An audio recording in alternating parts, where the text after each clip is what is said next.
Members of the House and Senate, members of the audience, please be seated.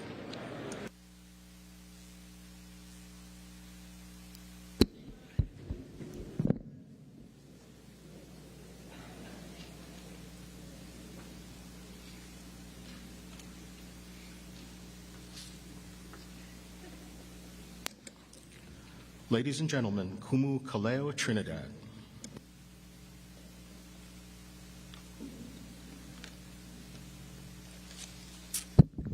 It's with great aloha and ha'aha'a that I stand before you to do several things in this aha. The first is a call out, a mele that calls to all of our people from Hawaii moko Keawe to Ni'ihau Wakahelelani. The second is a pikai olena, which blesses all that is said and done here today. And the last is a mele and a pule of blessing and of welcome. Ki e o Hawaii I luna o ke kai o ale nui haha, holono o Maui ke kai o alala ke iki. He ke iki o ka ho'ola vea kanaloa nā no I kuhi kuhi ke alai ka hiki.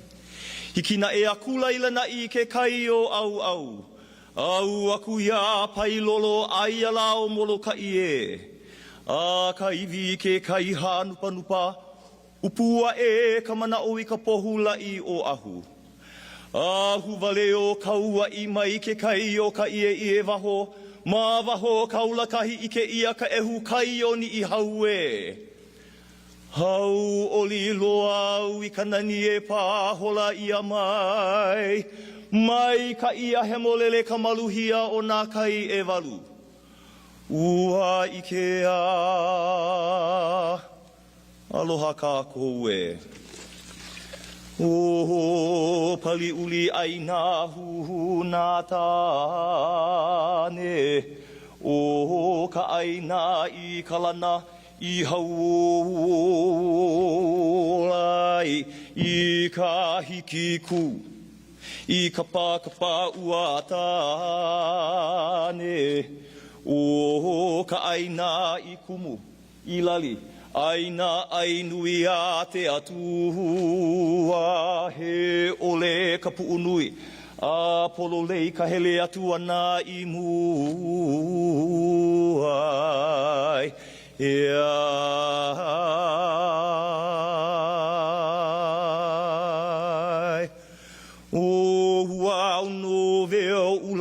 Pua o te ali po lena lena ha lena I tawa lei ia e ke ho kalu kalu nu a o te uki no puki uki ka maka o ke ko olau ku mau ho ata ia ulo lalo o lalo o ki vai ata na haulu I kahi mea iki huna ma ka hunai me he highlight pili o whoever he mai komo mai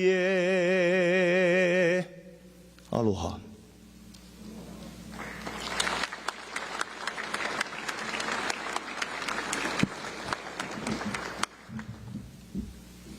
Thank you very much, Kumu. Will the joint session of the 32nd Legislature please come to order? Before receiving the governor's message, I would like to recognize some of our honored guests. First, Lieutenant Governor Kim Yo-jong. Oh, sorry, I was thinking of Kim Jong-un's sister.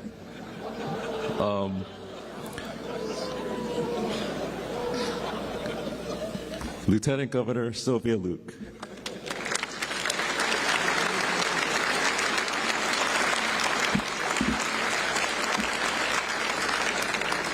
Senate President Ronald D. Kochi.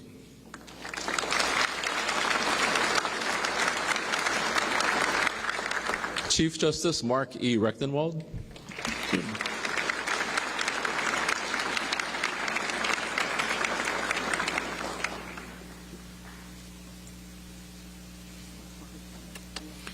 Ms. Carmen Hulu Lindsay, Chair of the Office of Hawaiian Affairs.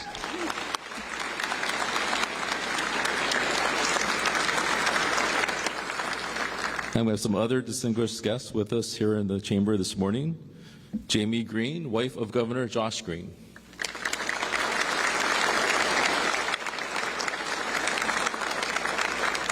Michael Luke, husband of Lieutenant Governor Sylvia Luke.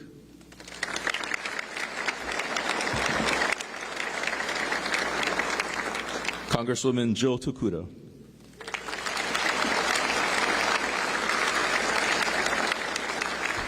Former Governor George Ariyoshi and Mrs. Jean Ariyoshi.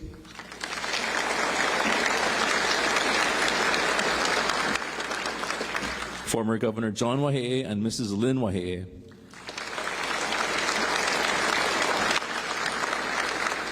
Former Governor Ben Cayetano and Mrs. Vicky Cayetano. Former Governor Linda Lingle.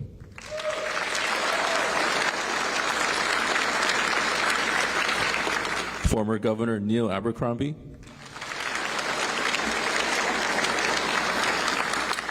And from the Hawaii Supreme Court, Associate Justice Sabrina McKenna. Associate Justice Todd Edens. And Associate Justice Vladimir Devins. From the U.S. Indo-Pacific Command, Major General Mark Hashimoto. From the U.S. Army Pacific, Major General James J. Bartholomews. From the U.S. Pacific Fleet, Rear Admiral Mark Ruttenberg.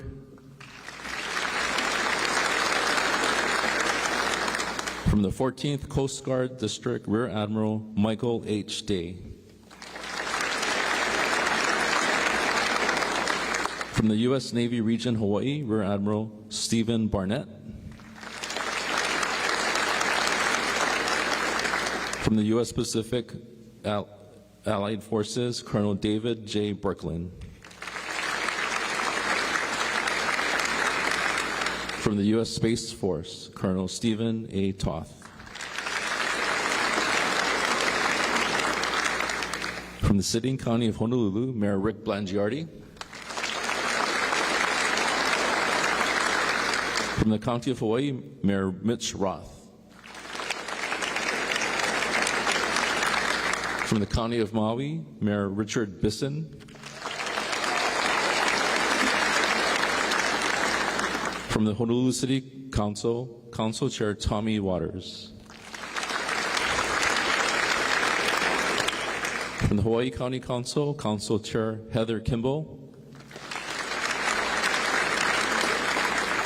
From the Maui County Council, Council Vice Chair Yukilei Sugimura. From the Kauai County Council, Council Vice Chair Kipakai Kuali'i. Consul General of Japan and Dean of the Consular Corps, Mr. Yoshinori Kodama. From the Consul of Australia, Mr. Bradley Wood. Consul General of the Philippines, Mr. Emil T. Fernandez. Consul General of the Republic of Korea, Seo Young Lee. Vice Consul of the Republic of the Marshall Islands, Mr. Calvin Miyazoe.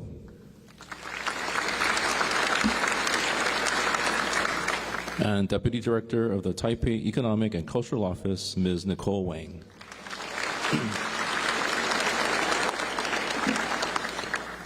The Chair hereby appoints the following legislators to escort the Honorable Josh Green, Governor of the State of Hawaii, to the rostrum. On behalf of the House, Representative Nadine Nakamura and Representative Lauren Matsumoto, And on behalf of the Senate, Senator Michelle Kidani and Senator Drew Kanuha.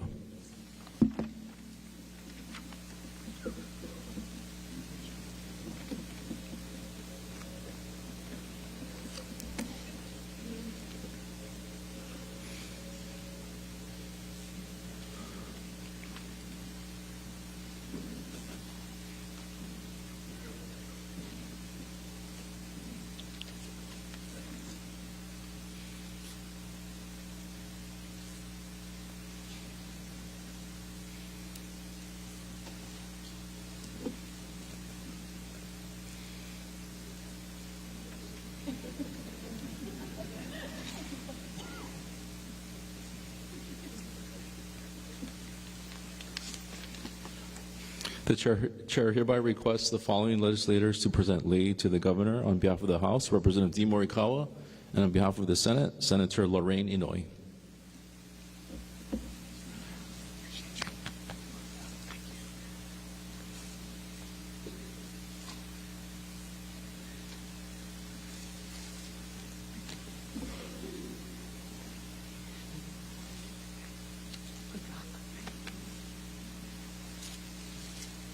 Members of the 32nd Legislature, ladies and gentlemen, please join me in welcoming our extending our warmest aloha and welcome to the Governor of the State of Hawaii, the Honorable Josh Green.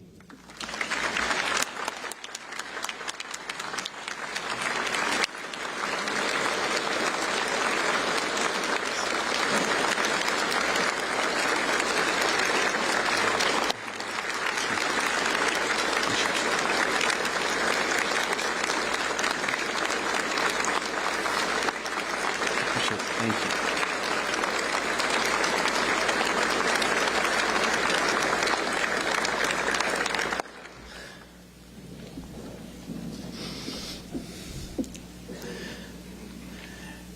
Jamie, Lieutenant Governor, Speaker, Senate President, colleagues, governors, mayors, consul generals, CJ, dignitaries, cabinet members who have been so wonderful, state leaders, and all the people of Hawaii, aloha. Aloha. Our state suffered a tragic and devastating loss when fires swept through Lahaina and other areas of Maui. I'd like to take a moment to honor the memory of those we lost that day, August 8th, 2023. Please join me in a moment of silence to honor them.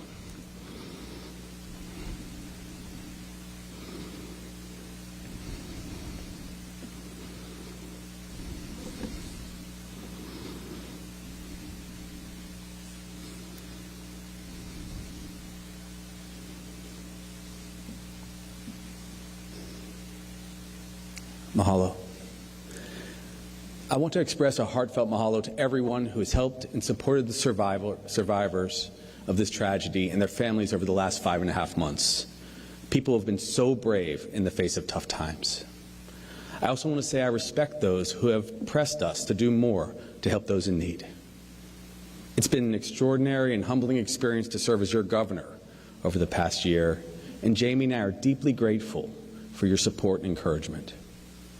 Today, I'm here to report that, although we've faced great challenges and suffered even greater loss over the past year, we have come together as one ohana to recover and to heal.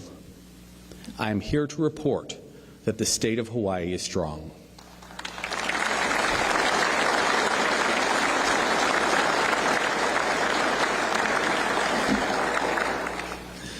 First, response to the Maui fires. We lost 100 of our loved ones in the fire, and the lives of thousands more were changed that day. Hurricane-force winds fanned fires over the islands of Maui and Hawaii, causing the worst natural disaster in our state's history. Words cannot adequately describe the devastation caused by the fires, and it scorched thousands of our acres and destroyed nearly all of Lahaina. At this moment, I want to recognize Maui Mayor Bisson, whose strength in the face of this disaster has been most admirable. Please stand, Mayor.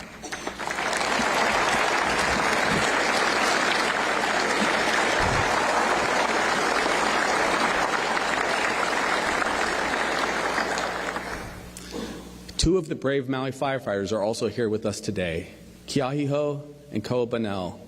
Please stand so we can recognize you and all of your fellow firefighters who put yourselves in harm's way.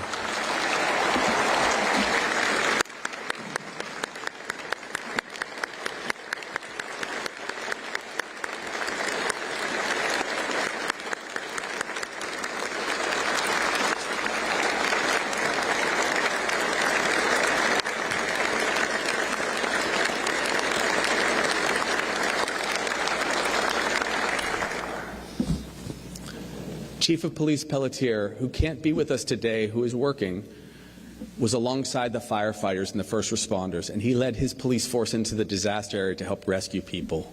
Few people other than the survivors from Lahaina can fully understand what it was like that day on the ground for police and firefighters. We are honored to know you. One more round of applause for these heroes.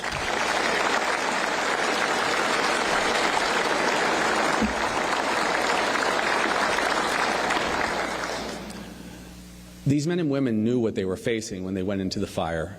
Many knew that their own homes would be destroyed, and some didn't know if their family were safe. So that's what they were facing, and they went in anyway. What they did was so truly heroic, I don't know if there are ever words that will be able to capture that. And then communities across our state quickly joined together in support of the thousands of displaced survivors, forgive me. Archie Kalepa and his ohana were among the very first to mobilize community members across Maui. Archie, you're also one of our heroes. Please stand.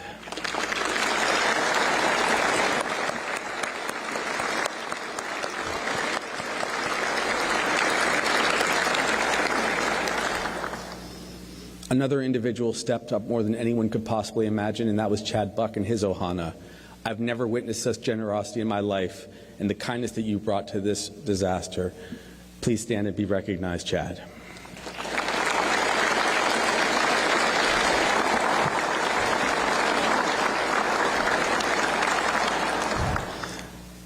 The entire hotel community on Maui, including Jeff Wagner, Jerry Gibson, and my dear friend Mufi Hahnemann, thank you for stepping up when our community needed you the most to house people who had been displaced. Mahalo for your incredible work.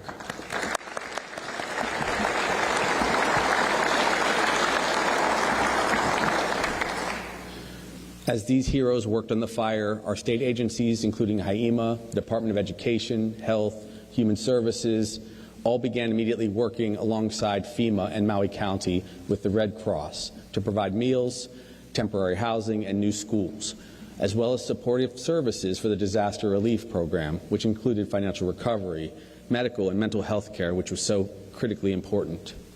Concerned citizens and organizations such as the Hawaii Community Foundation, the Red Cross, CNHA, and so many others immediately mobilized donation drives and brought tens of millions of dollars to the effort. It poured in from all over the world. So working with these partners in the first 2 weeks after August 8th, we relocated 8,000 of our displaced people into hotel rooms and condos across Maui.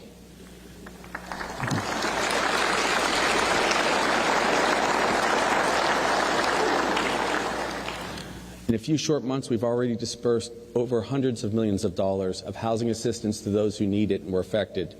And this is just the beginning of the effort. Disasters as severe as this one can take years to recover from. I'm especially grateful to other individuals that have become local leaders and were already in our midst helping our state for years in the past. These individuals right now I'd like to recognize are Micah Kane and Kuhio Lewis. Let's give them a round of applause.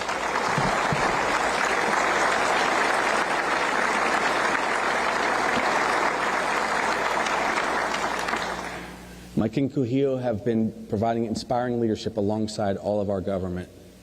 And then to date, FEMA has registered over 17,000 survivors for services and will begin to provide them the long-term housing that they need, 18 to 24 months of rental assistance, well into 2025. The American Red Cross, also in full partnership with us, is currently helping to house over 2,300 families, more than 5,000 individuals, in more than 30 hotels across Maui. It is a team effort. As governor, I authorized an additional $100 million from Temporary Assistance for Needy Families, TANF monies, to match what others were donating, effectively doubling the power of public contributions to help those affected families pay for housing, transportation, food, clothing, and any need that arose.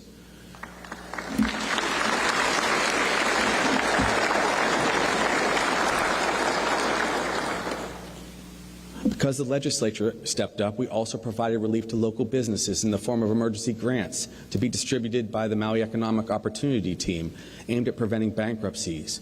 So working with House and Senate leaders and in partnership with Maui County, we made $12.5 million available in the form of grants of up to $20,000 each to help local businesses survive and recover.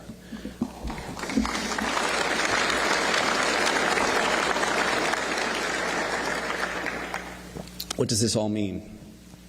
The road to recovery will be long. Healing will take time.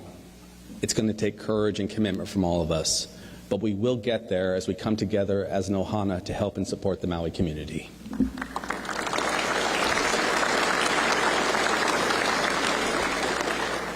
Now let's discuss the immediate recovery efforts on Maui. We've set aside up to $600 million in the budget for recovery costs that will continue well into 2027.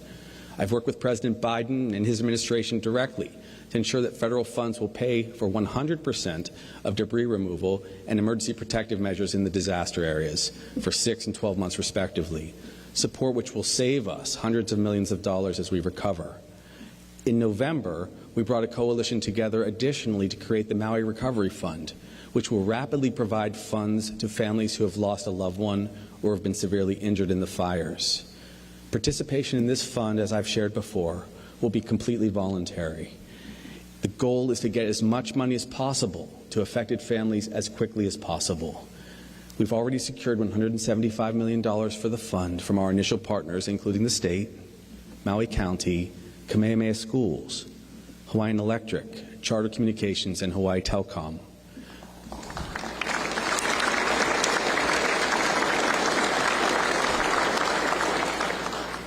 In order to operationalize this fund, we have pro bono services from First Hawaiian Bank and other community-minded professionals, leaders across the country who dealt, for example, with 9/11. And we expect to have this fund set up and running by March 1st to offer support to the families in Maui who've lost so much.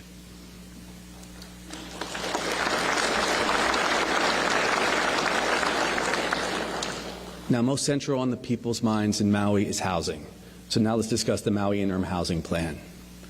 Earlier this month, we announced the Maui Interim Housing Plan, a $500 million initiative to create a pool of more than 3,000 housing units for at least 18 months to house those who've been displaced by the fires. This collaborative effort brings together the state, the County of Maui, the Hawaii Community Foundation, and at Micah's lead, CNHA with Kohio at the helm, FEMA, and the Red Cross, with the goal of moving all displaced families, from short-term hotels into long-term housing by July 1st, with most households moving in by March 1st, just a few weeks away. Thank you.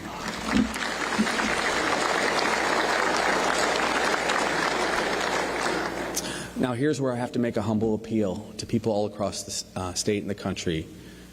Every owner of a short-term rental property on Maui, please join us today in our mission to house the Lahaina families who've been displaced by the disaster. They are part of our ohana, and right now we need your help to care for them.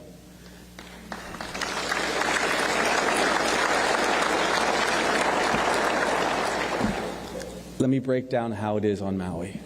There are 27,000 short-term rental units on that island alone. And if we can dedicate just 10% of these homes for displaced Lahaina families, we can house everyone. We'll cover the fair market value of each rental for 2 years. We'll also provide the property tax exemption that the mayor and his council very, very thoughtfully passed just weeks ago to give an exemption from property tax for 18 months to house those who participate. This is the right thing to do, and I urge everyone out there to join us in offering their homes, if they can, to house our people.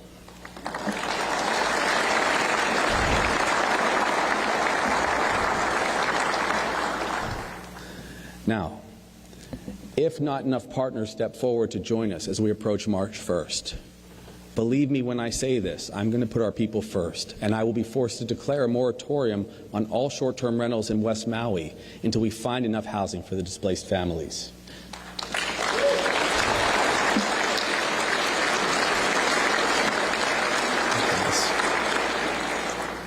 If you want to participate in this program, you can email us today. Email us at mauihousing2024 at fema.dhs.gov to join in this effort. I'm going to say it again.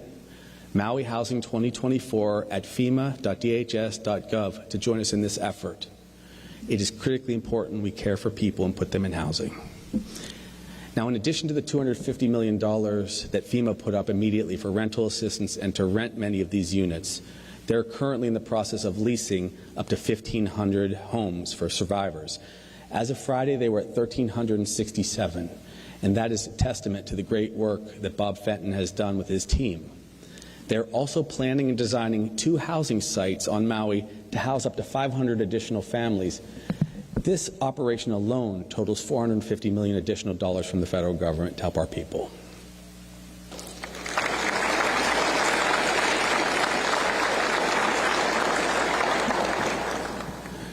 In many cases, I don't think they're recognized enough, so I'd like to recognize Deanne Criswell, who's the leader at FEMA, and Bob Fenton, the big guy over here to my left, who's been a great working partner. Please stand, Bob.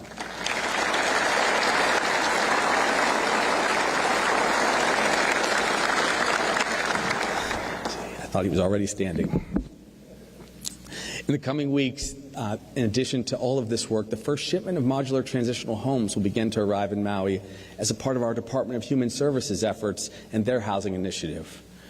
We will add an additional 480 units right away to help provide our people with a sense of stability and security as we implement further long-term housing plans that I've been describing.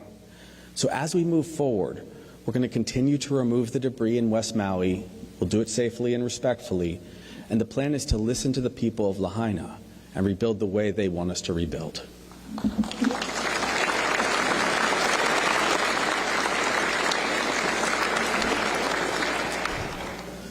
Now I'd like to pivot to affordable housing statewide.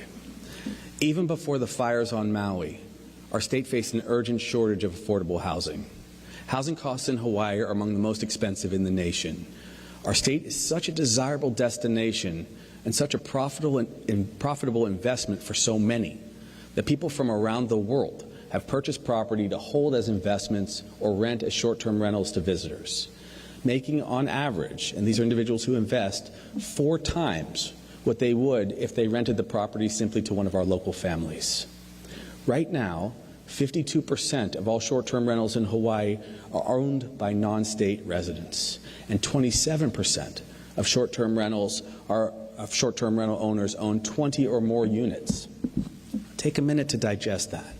52% of all short-term rentals are rented by people outside of Hawaii and making 4 times as much as if they were renting to someone that we love who lost a home.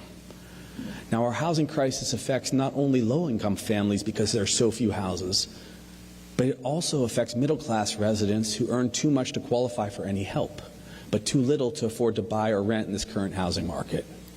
Local families are being squeezed out of our housing market as 30-year mortgages approach 7%, and the median home prices are absolutely way too high for most. The process of building homes, which we're all committed to, has become so complicated and costly in our state over the last 3 decades, fraught with unnecessary bureaucracy, impossible permitting processes, and prohibitive zoning rules, that we had to take immediate action.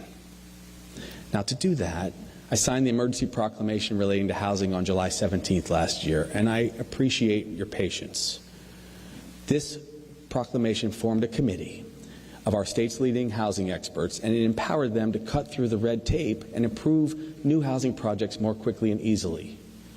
We immediately approved 10,800 new units of low-income housing for struggling families. And now we've turned our attention to approve affordable housing projects in urban Honolulu and along the growing rail.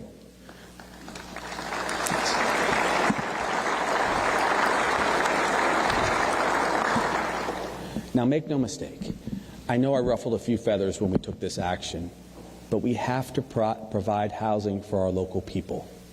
So in October, I listened to the environmental leaders across our state and issued an updated proclamation relating to affordable housing, allowing us to build more affordable housing while protecting precious natural and cultural resources, preserving the process, and preserving the unique character of all of Hawaii. I'm grateful for their input. And since then, we've begun to reform our housing bureaucracy. We've approved or accelerated multiple new projects, and we'll bring thousands of homes to teachers, nurses, firefighters, working families all across our state in the coming years. Now, our supplemental budget for fiscal year 2025 alone places an emphasis on infrastructure and housing with requests to the legislature of up to $373 million. This remains our administration's top statewide priority.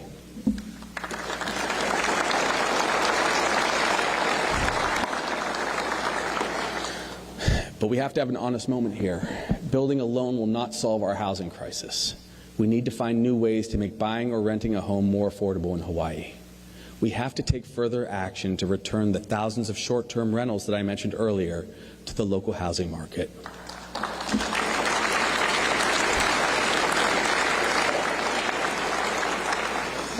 A challenge of this magnitude will require multiple solutions and approaches. There is no silver bullet.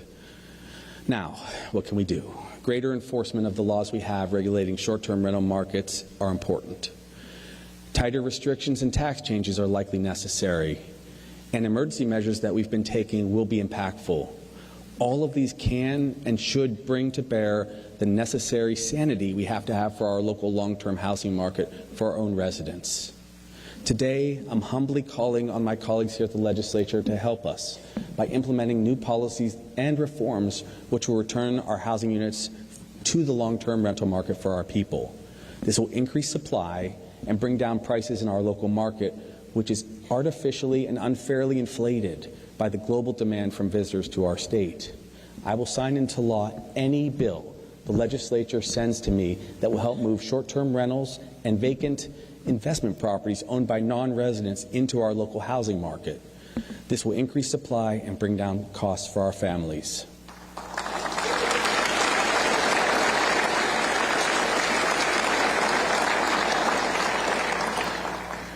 In addition to this effort, my team has crafted what we feel will be a landmark piece of legislation, and I want to explain it to you right now. This piece of legislation will provide tax amnesty to any owner of a short-term rental who chooses to sell it to help us with our housing crisis. A sale of this kind to an owner-occupier local family or to someone who turns the home into a long-term rental for a local family will be exempted from capital gains tax, conveyance tax, and general excise tax. This program we're calling House Hawaii's Ohana is a plan that would start in the fall, when you give it to me, and last 24 months. During this tax amnesty period, I'll personally encourage short-term rental owners from around the world to sell their properties back to Hawaii families.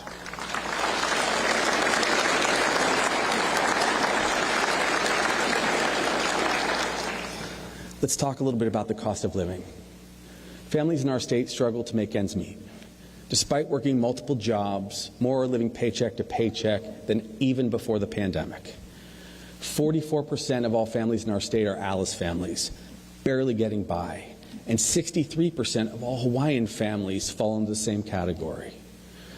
Say that again. 44% of all of Hawaii's families are living paycheck to paycheck, and 63% of all of our Hawaiian families are falling into this category.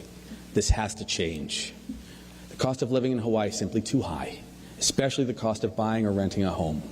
There's still too many local families who are moving to Vegas to seek affordable housing, lower cost of living.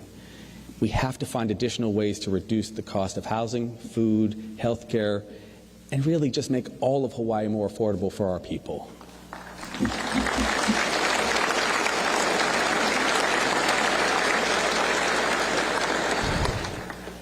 I'm grateful for what the legislature did last year. In last year's legislative session, we introduced and passed Phase 1 of our affordability plan, which in the first year alone provided $104 million per year in direct income tax relief to Hawaii's Alice families. This Phase 1 of the tax relief package supported working families by doubling essentially the earned income tax credit and our food tax credit. That was great work by Speaker and Senate President and all of you. The next phase of our plan, however, we need to go further and provide more tax relief for families that are struggling, including a child-dependent tax credit totaling about $87 million annually. Why is this important? It's important so that working families with keiki can afford to live in Hawaii, and so that the next generation will have a future here. We're also planning through our proposals to index the state's tax code to provide all taxpayers some modest relief from inflation. We have to do this, it's long overdue, and this change will help people in every tax bracket, which I think will benefit all the families of Hawaii.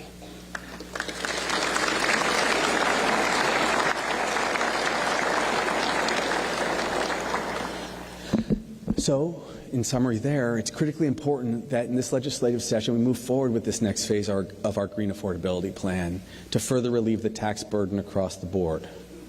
Now I'd like to share what I feel about tourism and the economy. The rapid return of visitors to our islands, along with the influx of federal funds, helped Hawaii and our economy surge after the initial impact of the COVID pandemic. Hawaii's unemployment rate, you'll recall, spiked to 22.6% at the beginning of the pandemic, and it's decreased and stabilized since, down at 2.9%, which is a testament to small business in our state. As of October last year, that's where we landed. This is the lowest rate of unemployment since the pandemic. But with the closure of Maui to tourism after August 8th, I was very concerned that the aftermath of the fires would devastate Maui County's economy, as well as impact our entire state's economy for all of the families that we have. Thousands of jobs, small businesses were at stake on Maui, and I know this was difficult. It was an incredibly difficult decision to allow hotels to reopen while many who had been impacted by the wildfires still lacked permanent housing. People were concerned that reopening was too soon, while many others believed that moving towards recovery was absolutely necessary. Most people felt the need to get back to work so their families could survive.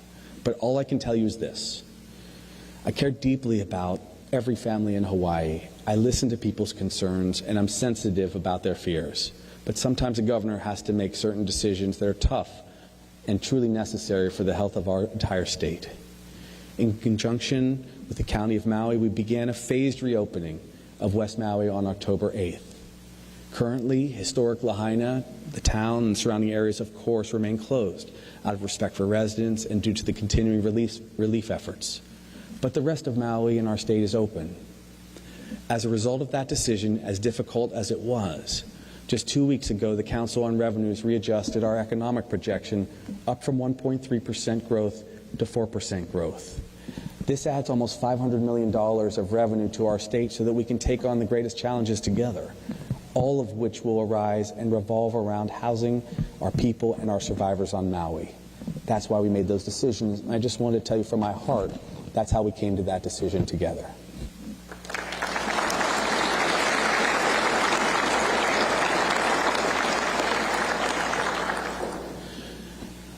It has been a roller coaster ride since COVID, with the economy rising and falling and the crisis. And I know that that's made your jobs extremely difficult, including appropriations and plans for the future.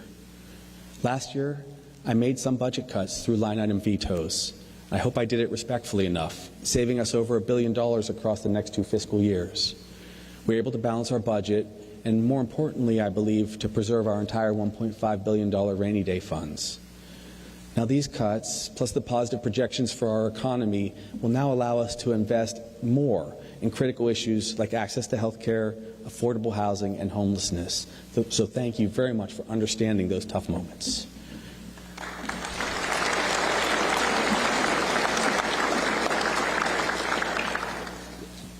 Homelessness. Just over a year ago, when we came into office, we faced the second highest per capita homeless rate in the country.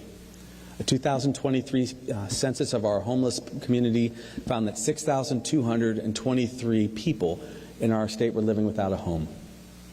Our state's rate of homelessness of 43 per 10,000 is more than double the national rate of 18 per 10,000 for many reasons. Many in our homeless community struggle with mental illness and addiction. And of course, they suffer on the streets and face a much shorter lifespan, averaging only 53 years. Our team took immediate action with your guidance to reduce homelessness with real solutions. And I've made it our goal to reduce homelessness by 50% within 4 years. Now, on January 23rd last year, Right at this State of the State address, I signed an emergency proclamation on homelessness to cut through some of the red tape that was preventing the much-needed action we had to take, allowing us to begin rapid construction of up to 20 Kauhale villages statewide in the coming years. For those who haven't heard before, Kauhale are communal villages, modest housing units in them for homeless individuals and small households. They provide shared space for cooking, eating, and recreation, growing food, or engaging community activities together. When a person's in a Kauhale, their suffering drops, their lifespan increases back to normal, and their cost drops 70%. This is the reason it's both smart fiscally and the right humanitarian action to take. In May, we opened the medical respite Kauhale, Palama Ola, in partnership with Project Vision and Homemade, to care for the homeless on our streets as they were coming out from the hospitals as patients recently discharged. Located literally in my backyard between the state capitol, Queens, Department of Health, and Washington Place, we placed Palama Ola, and it was a great success. We expect several new Kauhale to open in the coming months, including one just down the street. I will tell you that Kauhale are going to revolutionize how we deal with homelessness. And right now, I'd like to recognize Project Vision's leader, Dara Kauhane, and Homemade's director, Kimo Carvalho, along with all the great people on their teams. We couldn't do this without you. Please stand and be recognized, guys. Where are you?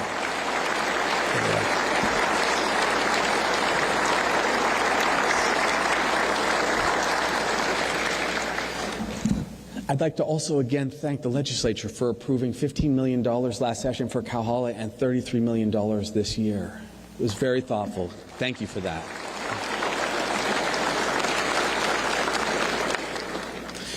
We extend our deepest mahalos to James Koshiba, Nani, and all the others who led this effort with such heart and thoughtfulness over the last year. And now we place our trust in John Mizuno, a friend and legislative colleague. Where's John? There he is.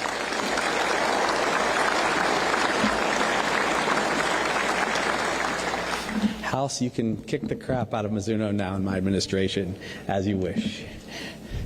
He's joining me in our administration after decades of friendship and commitment.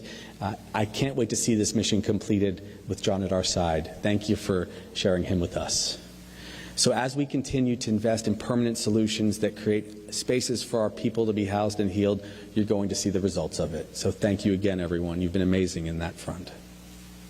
Now let's turn to health care. For years, our state has struggled with a severe shortage of doctors, nurses, and other healthcare professionals. So on September 9th, we announced a groundbreaking loan repayment program to address this crisis. Developed by JABSM, the Healthcare Association of Hawaii, and Hilton, State Department of Health, and my team, and funded by you, the Hawaii Education Loan Repayment Program, or HELP, provides now an unprecedented $30 million over these first 2 years of educational loan repayment to health professionals to bring them to and keep them in Hawaii.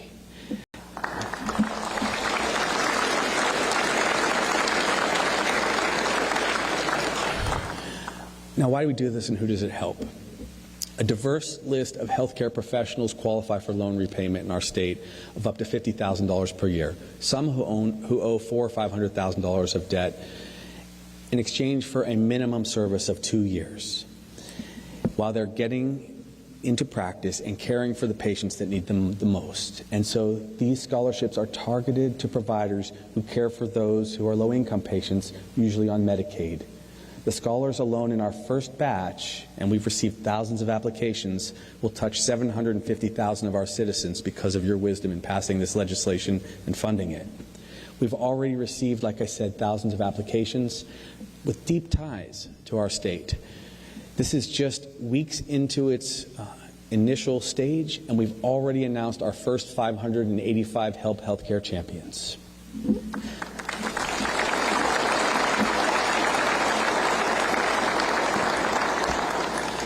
As I listened to the concerns of the large freshman class coming in, they were focusing on mental health care, as we all have been worried about for so long. So this year, we're placing an extra emphasis on selecting mental health care and addiction treatment professionals to address the heightened concerns we've seen and have arisen since the COVID era and the disaster on Maui. This initiative will help ensure that rural and underserved communities across our state have access to the health care providers that they need. And within 5 years, Hawaii will be the only state in the nation without a shortage of doctors, nurses, or social workers.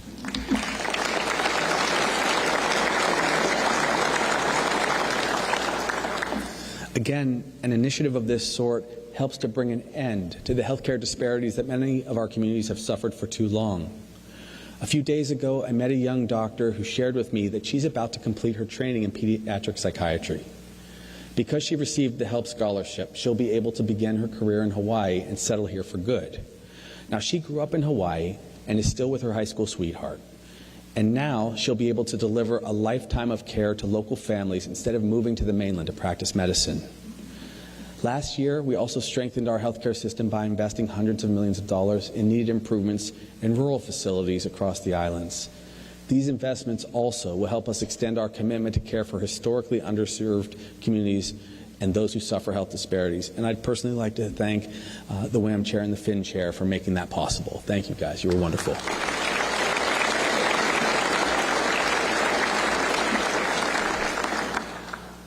In summary, lots of communities need help, but the Native Hawaiian community has been most likely to experience chronic disease 10 years earlier and passing away an average of 8 years earlier, a shorter lifespan compared to other populations. So as we pass these programs, we are addressing past injustices and ongoing disparities that impact our Native Hawaiian community. This will also be partnered with the work that we're doing with Department of Hawaiian Homelands, which the legislature saw fit to approve $600 million, and speed the provision of homestead lands to thousands of Native Hawaiian beneficiaries. Housing and healthcare go hand in hand. Thank you for that extraordinary work.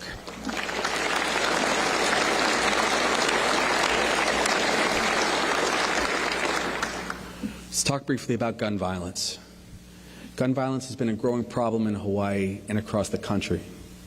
The tragic shooting of 17-year-old Richiana de Guzman moved us to take greater action. We hosted our state's first significant gun buyback event in decades on October 21st of last year, and it was an unprecedented success. In just a few hours, the Department of Law Enforcement and Public Safety got almost 500 firearms off of our streets in exchange for Foodland gift cards, with no questions asked, no ID required. Thank you.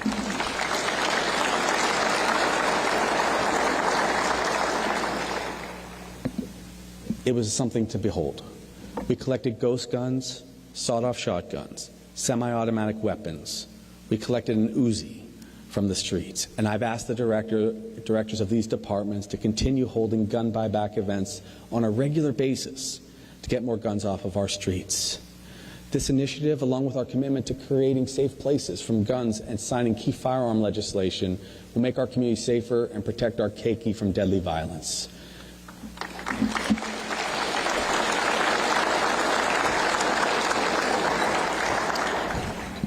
But it didn't stop at that one tragedy. Gun violence reared its ugly head again just weeks ago when a disturbed individual, a felon, shot a woman and then went on an island-wide rampage that seriously wounded 2 of our brave police officers, both of whom thankfully will survive. We must do more to protect our communities from the threat of violence from those who have no business possessing firearms.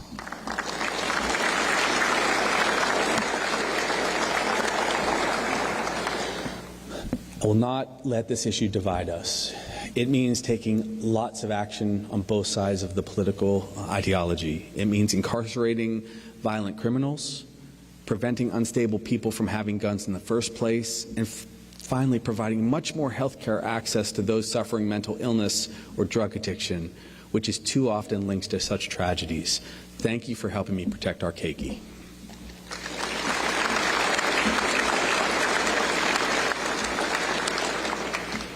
Education.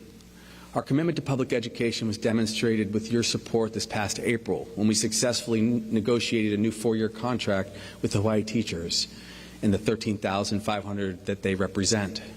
This contract, which was the first thing we prioritized, was important. It provided substantial pay raises for new hires and bonuses for experienced professional teachers.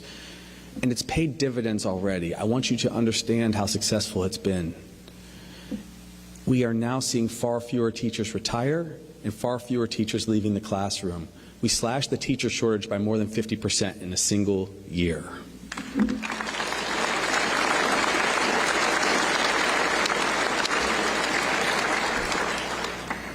Investing in education will help our keiki to succeed, so we've requested more than $125 million to support Hawaii's public schools. We thank the education chairs with our full heartfelt appreciation, because you're including substantial funding for the Department of Education. And it's not just the classroom, it's also food service and transportation. All of this is education for our keiki.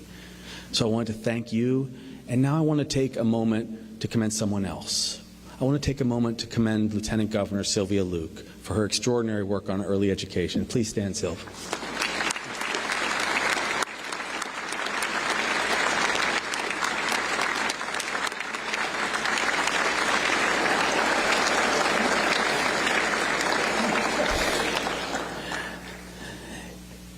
Many people across our state ask me to partner with and utilize our Lieutenant Governor's talent and capacity as a real partner, and I took that advice to heart. We are friends and we're colleagues, and the work she's doing to make preschool available to all of Hawaii's young children will have a profoundly positive impact on our state for generations to come. Thank you, LG. Your great work on this and many other initiatives is recognized and critical.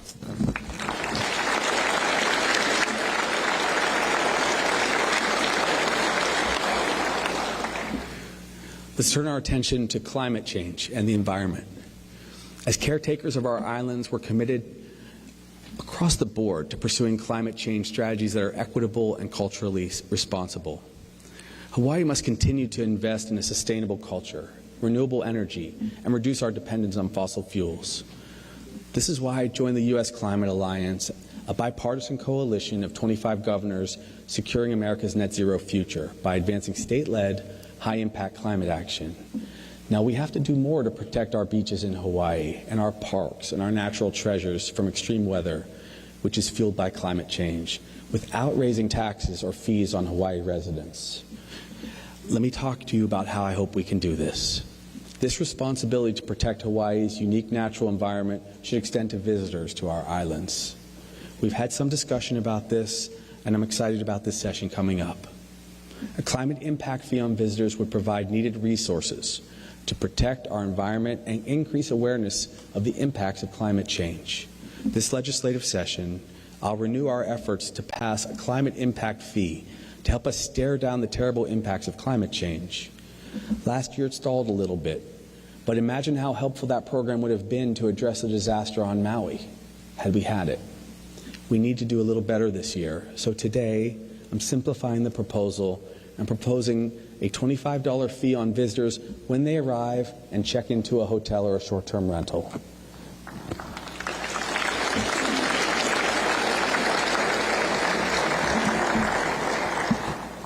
We already collect fees from travelers.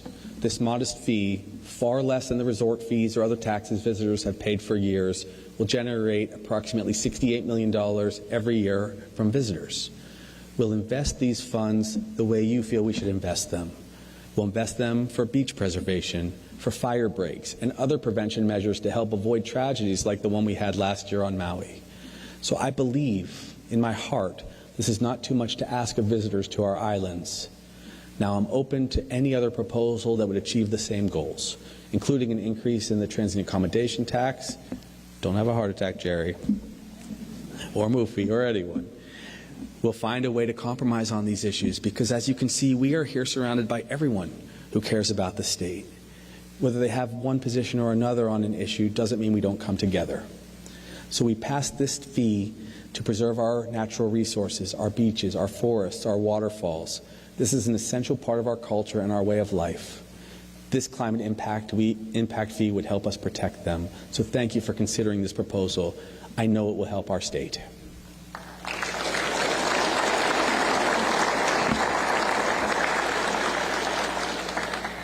Red Hill. We've already made important progress on draining the fuel from Red Hill so it can finally be shut down for good. The military began removing the fuel on October 16th, more than 5 months ahead of schedule. They've already drained 104 million gallons from the tanks, which is 99.5% of the total. Now, the goal of the Red Hill Task Force is to remove all of the fuel, and the last 0.5% of the fuel will be removed in the early months of next year. Then we will close the facility permanently so that it never again poses a threat to our health or to the safety of our water.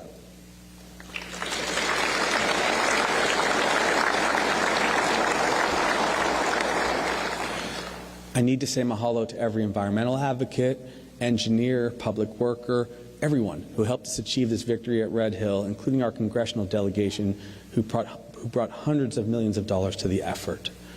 We're going to continue to take every necessary action to protect our precious natural resources, especially our water, and to hold those accountable who have threatened them fully in the past. So thank you, everyone, for coming together, and thank you, Speaker and Senate President, for bringing all of us together as one family on this issue.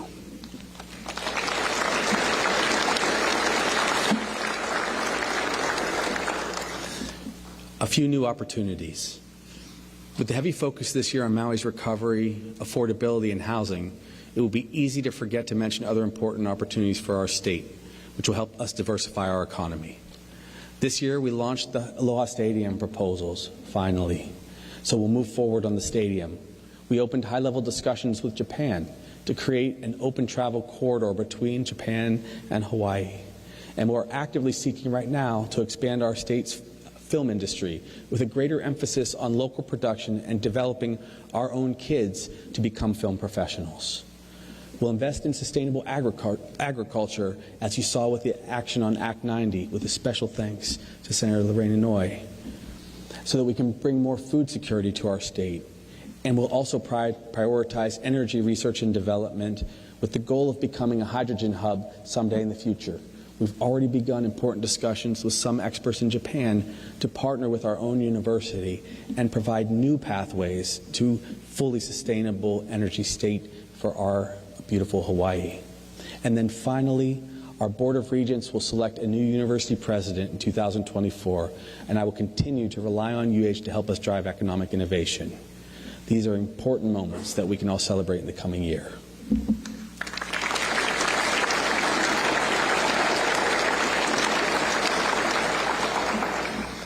Finally, our path forward. We will never forget the day that the fires took our loved ones and changed the lives of so many on Maui. The people of Maui have shown strength in the face of adversity. But the days ahead will not be easy, and they will continue to need our support. And we will be there for them as long as it takes. Over the past 5.5 months, we've shown the rest of the country and the entire world the true spirit of aloha. That includes Saturday, when Archie Kalepa brought so many thousands of people together on Maui. We've come together around our shared values and a common purpose to support Maui as they begin to recover and heal, to house our people and to end homelessness, and finally to make life in Hawaii more affordable so that our next generation can build a future here at home.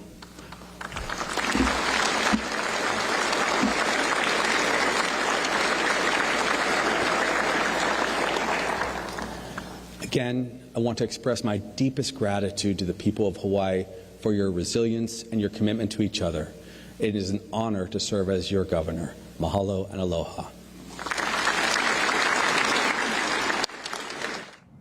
And that was Governor Josh Green with the State of the State address at the Hawaii State Capitol. Some areas discussed include Maui and its recovery. Now, as governor, he authorized an additional $100 million from a Temporary Assistance for Needy Families Fund to match what others donate. Plus, as the recovery efforts on Maui continue, the governor says up to $600 million is in the budget for recovery costs that will continue into 2027.